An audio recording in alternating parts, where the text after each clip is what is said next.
নন্দকুমারের এই ভদ্রলোকের না আমি বক্তব্য শুনছিলাম, বিধায়ক মশাই, ওনার কিন্তু সাদা মনে কোনো কাদা নেই, কিন্তু সেটা নেই বলে তিনি মনের কথাটা হুড়হুড় করে সব বলে দিচ্ছেন।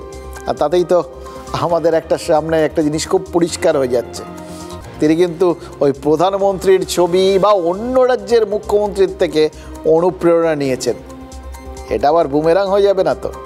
সে যাক, সব ভালো কাজের মধ্যেও কেউ যদি একটুখানি অন্যরকম খুঁজতে চান সেটা তাদের বিষয়, ওনার উদ্দেশ্য ভালো, উনি অনুপ্রাণিত হয়েছেন সে অনুযায়ী বলেছেন। কিন্তু একটা জিনিস আরেকটা পরিষ্কার করে দিয়েছেন, এই পুজোর ব্যাপারটার মধ্যে যে একটা কন্ট্রোলের ব্যাপার রয়েছে, বা পুজোটা যে এখন একটা কন্ট্রোলের মধ্যে দিয়ে যাচ্ছে, সেটা বোঝা যাচ্ছে এই নন্দকুমারের বিধায়কের কথার থেকে।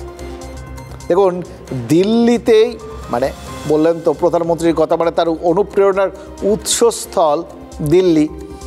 দিল্লির মুখ্যমন্ত্রী রেখা গুপ্ত সেখানকার পুজো মণ্ডপে প্রধানমন্ত্রীর ছবি রাখতে বলেছিলেন, তার মনে হয়েছিল তিনি বলেছিলেন।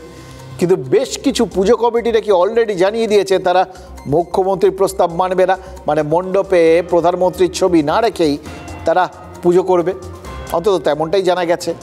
এবার চিন্তা করুন, কিন্তু এবার তা এরকম জোরজার করে কন্ট্রোল করার চেষ্টা করতে কেউ যদি সেই কন্ট্রোলের ভেতরে আওতায় না আসে, লুজ হয়ে যায় যদি কন্ট্রোলটা, তখন তো কেউ যদি মানে ধরুন সোজা বাংলায় বলতে গেলে কেউ যদি রাখতে অস্বীকার করে, তাহলে তো এতদিনের ভাবমূর্তি, এতদিনের অনুপ্রেরণা, এতদিনের কন্ট্রোল, এতদিনের ইমেজ, সমস্ত কিছুই তো একটা হঠাৎ করে প্রশ্নের সামনে পড়ে যাবে।